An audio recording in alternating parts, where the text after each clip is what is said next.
Everything you were taught about McCarthyism is wrong, and so is the phrase naming names in front of a Senate. What you think it means is outing people out of hate and hysteria. But here's an inconvenient truth. Joseph McCarthy was right. And what's more, when you're using the term McCarthyism or naming names, you are using government-created propaganda. It's a lie, and this propaganda was created by the Democrats and the State Department. So here I am to clear his name and tell you the absolute truth about that word and the story of McCarthy. If you ask any high school student what it means, likely they'll say, well, it's baseless witch hunts that ruined innocent lives. This is a staple of American high school curriculum, right up there with the Red Scare, the Crucible. It's always framed as this cautionary tale about paranoia, not proof. Well, textbooks paint McCarthy as this reckless bully who whipped up blacklists in Hollywood and torched careers and did it all out of anti-Semitic malice. But I'm going to myth bust that, so hold on to your hats. Here are some things that we are not told about McCarthy. Number one is that he was right, and I'm going to tell you how we know this. He actually did not want to name names. He was smeared by the Democrats and the State Department in collusion. He actually had factual reports and intelligence on which to make his accusations, and he was the victim of multiple character smears, all of which I'm going to tell you the truth about. So let's start with the first one. Get ready, buckle up. First of all, he was right. History has shown that McCarthy was absolutely correct, and there were, in fact, communists infiltrating the U.S. government, specifically the State Department, at the policy level, at the highest levels. Well, how do we know this? Well, the FBI knew it all along, but the public knows because when the Soviet Union fell in the 90s, they gave us proof. This proof is called the Venona decrypts, or the Venona files. It is a trove of intercepted Soviet communist communications that the U.S. intelligence had been decoding for years, in fact, for decades. The Venona files revealed that hundreds of Americans were secretly working with or for the Soviet intelligence, many of them inside the U.S. government, including the State Department, the Treasury, and even the White House. Here are some names that were confirmed in the Venona files. Alger Hiss, a top State Department official who helped create the United Nations. Harry Dexter White, Assistant Secretary of the U.S. Treasury under FDR. Lachlan Lurie, an advisor to President Roosevelt. Julius and Ethel Rosenberg, who passed atomic secrets to Moscow, one of the more famous cases. Now, the only one here directly named by McCarthy on this list was Harry Dexter White. He was named in the famous 1950s Wheeling speech. He died of a heart attack just a few days after denying under oath that he was a Soviet agent, but that was a lie. He is, in fact, confirmed in the Venona files as a confirmed Soviet source. The others here, Alger Hiss was exposed by Whittaker Chambers, not McCarthy. Lachlan Lurie was part of a broader network of espionage that McCarthy did reference, but he was not specifically focused on him. The Rosenbergs were prosecuted by the Justice Department, not McCarthy, so I should be clear. But all of these validate McCarthy's assertion that there were Soviet spies in the U.S. government. Now, I should point out the FBI knew this all along. The FBI had the Venona transcripts as well as treasure troves of documents, files and files and files. And in fact, we know that they knew this as early as 1942 because they were investigating Oppenheimer, the father of the atomic bomb.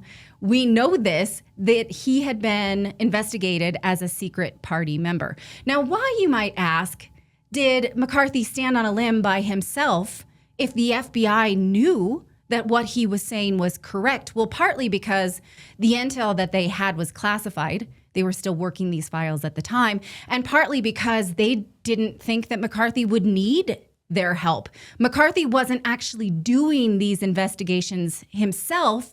He was asking for investigations, which were in fact happening. And there was no way that the FBI at the time could have known that the Democrats were going to attempt to smear McCarthy, which at the time was so unprecedented, and I'm going to show you this. But it is true that by 1950, when the McCarthy hearings began, the president and the State Department had already been given volumes of information proving that Russian spies were working in the State Department, and they did nothing about it, which is another broader question. Why did that happen? This brings me to my point about McCarthy not wanting to name names. This is my second point. Now, the narrative is that he named names before the Senate.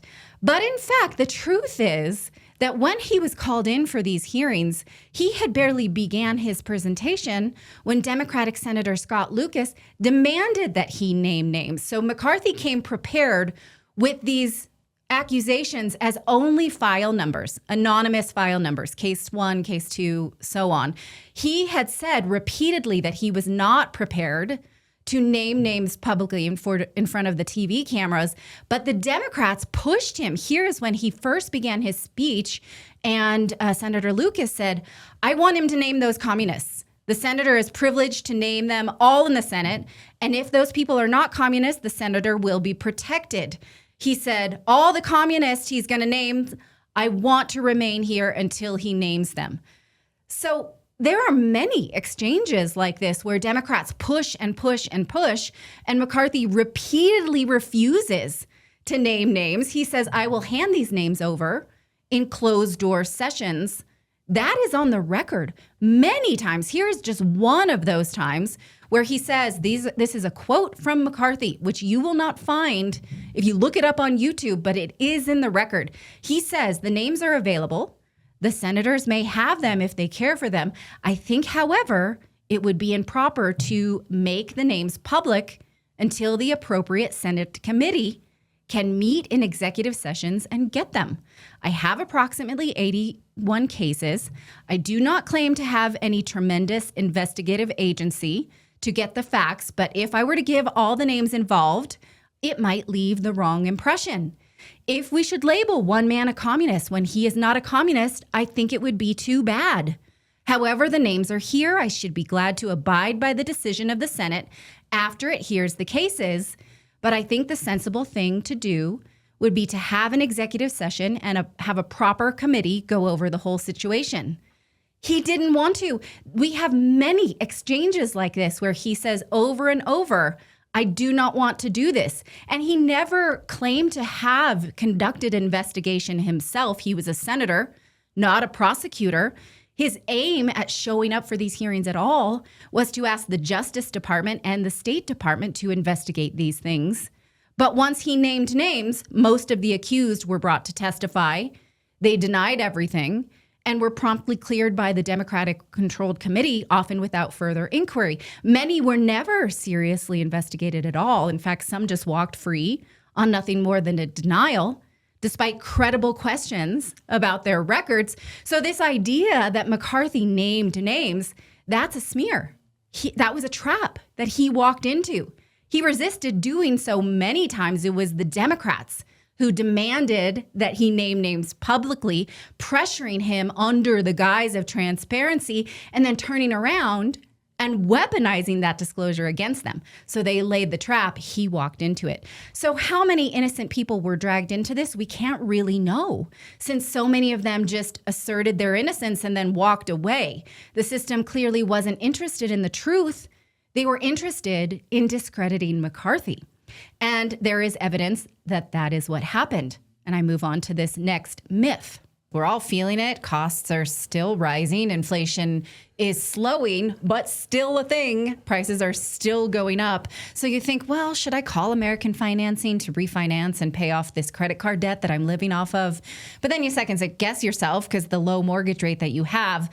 But obviously, when you evaluate your debt, if you're paying super high interest in one place and low interest in another, you're never going to build yourself out of debt and into financial freedom. The math doesn't work out.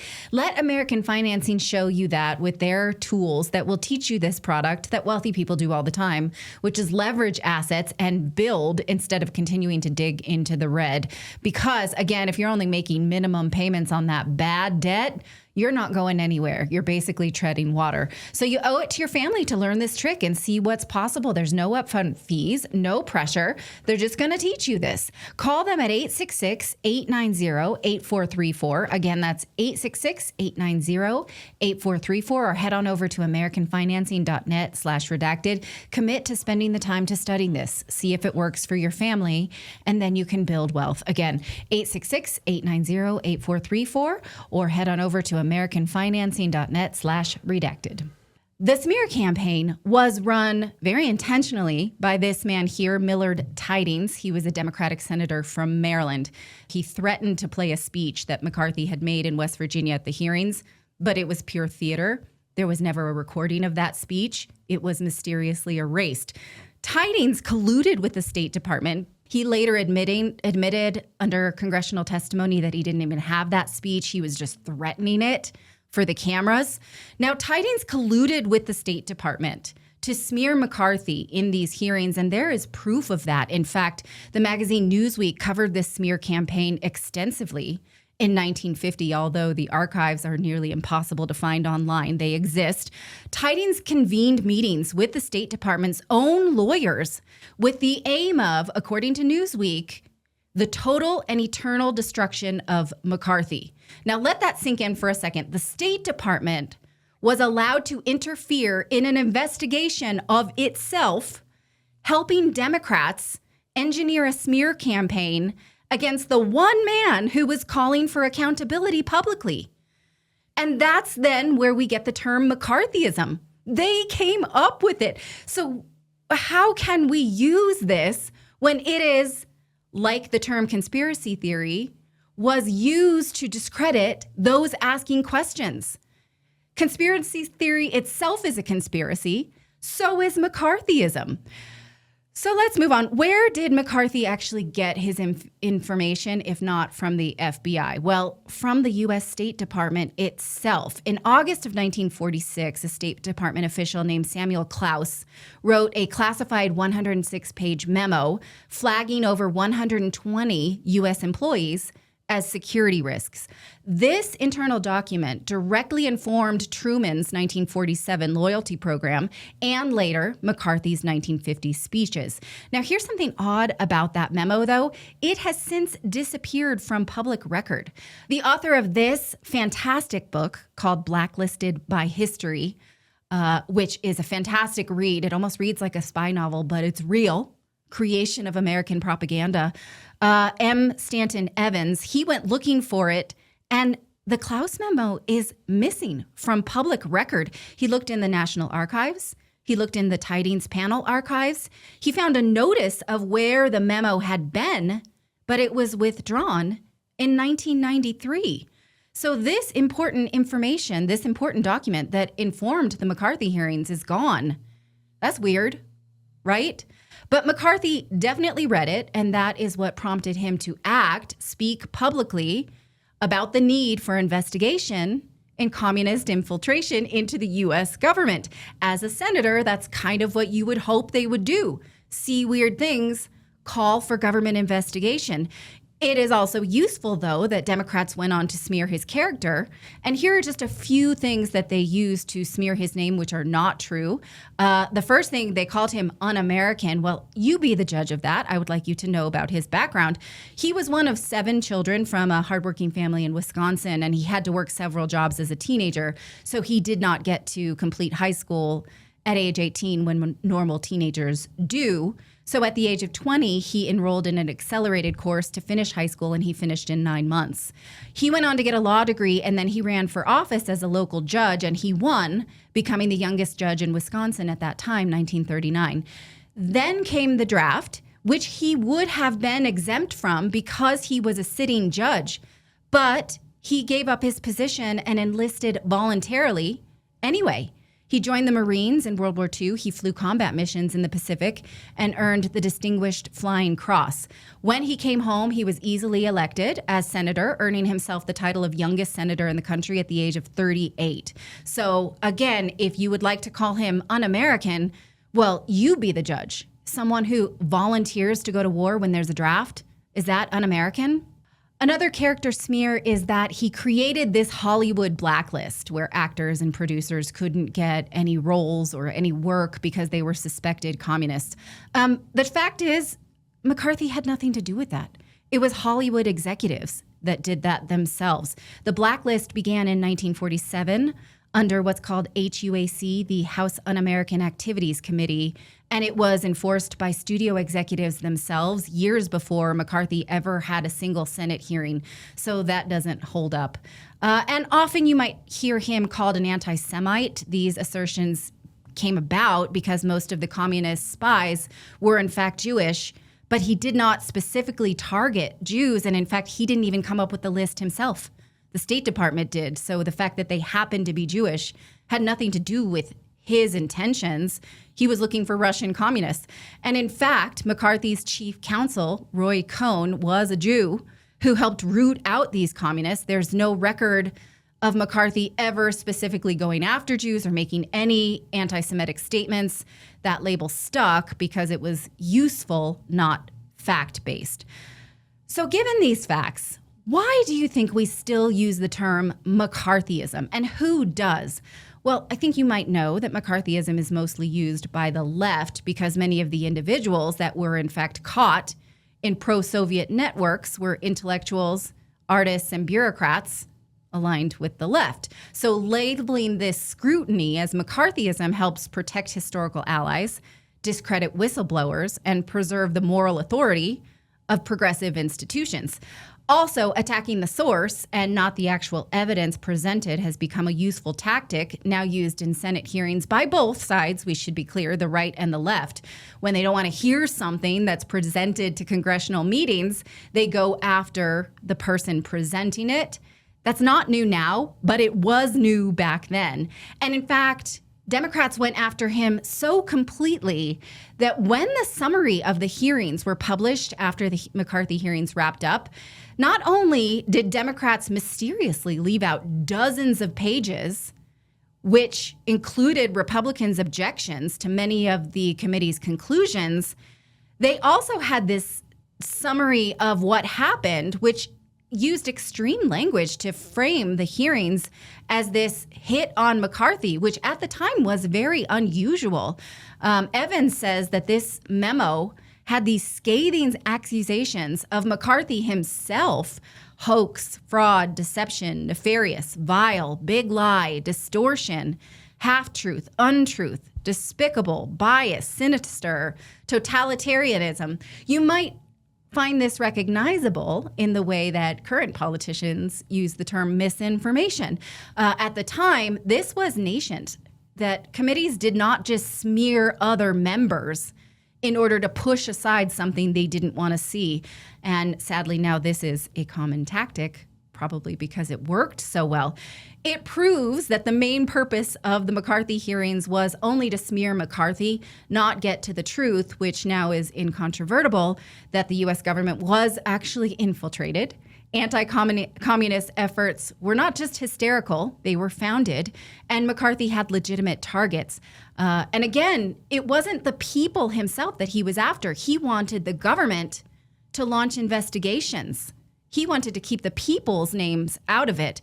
But now, sadly, when politicians use the term McCarthyism, they just sling around propaganda. This was government propaganda, turning the accuser into the accused. And they invoke McCarthyism as a warning sign against state overreach, which obviously is valid in most contexts, but they ignore the real subversion that did exist.